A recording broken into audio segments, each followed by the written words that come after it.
Hey guys, thanks for coming back. I'm really sorry I haven't gotten a lot of reviews out lately. I work third shift and it's kind of difficult for me to record and edit and get these things out on time. So I do apologize, but thanks for coming back. I'm going to review Dwayne Johnson's movie, Snitch, starring him, Susan Sarandon, and Barry Pepper. Welcome to the show, and let's roll that intro. Doesn't matter what you think! Now you can roll the intro. With a K review!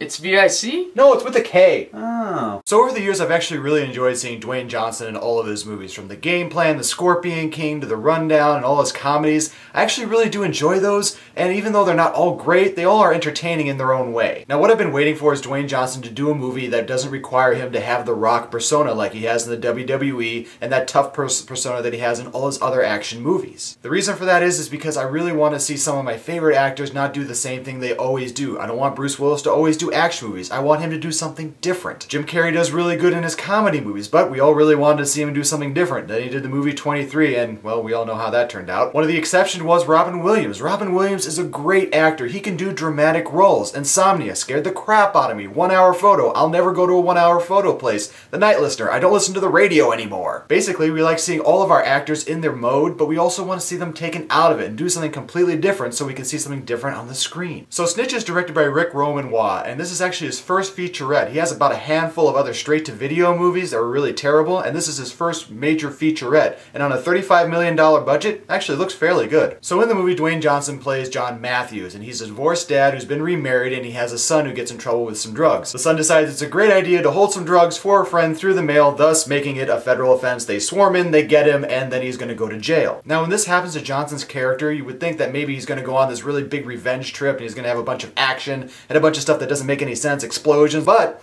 this is not true. He actually reacts like any father would. He wants to help his son to get out of prison. So he decides to go on his own and bring in other drug lords to the DA to help reduce his son's sentence. But even with a premise like that, I can see how people are going to say that it's like flat and stereotypical, something maybe from like an 80s movie, but when you think about it, it's actually something that a father would do for his son, and that's what makes this movie really interesting. This is what a realistic father would do for a son. And in this movie, Dwayne Johnson does not play the character of The Rock. He doesn't play like a major superhero jumping over buildings, shooting rockets, and all sorts of things. He actually plays a normal father. And it's actually really hard to see him play this normal character because he's like 6'4" in real life, and he literally dwarfs everybody on the screen when he walks past him.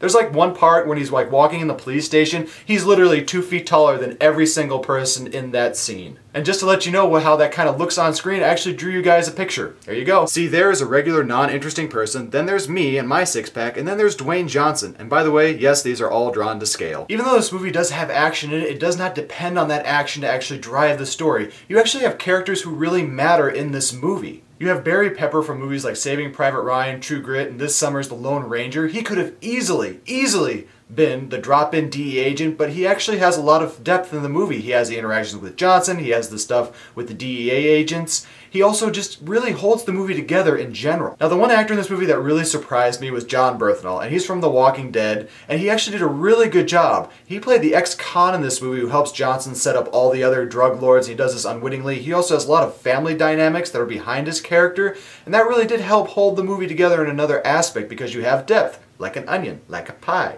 Sometimes the bottom crust of the pie is like the top crust of the pie. It's the same.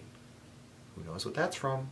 However, this movie doesn't hold its way throughout the entire film. It's really the last 25 minutes of the film that I really didn't understand. There's a lot of character decisions that happen that were really confusing. Johnson's character makes a lot of decisions. Other people make a lot of decisions that I didn't understand. There's a car chase, which a car actually jumps up into the air and then it cuts away, cuts back, and the car is on fire. So I didn't really understand that, but I really like car chases, so I just kind of let that go. But for me, I was able to suspend my brain for the last 25 minutes of this movie, and I was originally going to give it a 2.5K review right after I saw it, and then I thought about it, and I thought, you know what, Dwayne Johnson actually plays a character who's regular. Even though in real life, he's a super badass, in this movie, he is actually just a regular person. He's a father who has a son, and he's trying to help him. And that realism, and that bringing yourself out of your persona of The Rock, gives this movie a 3K review. I would suggest that if you guys still have this in theaters around you, go see it in theaters for like a matinee price. When it comes out on video, rent it, and when it goes streaming, kick it up into the top 25. Thanks guys for watching my show, and I really do appreciate all the viewers that I have. I'm really sorry that this review is really late. I'm going to be doing a couple more today, and hopefully you'll watch those too. And by the way, never forget, if you don't like what you're watching,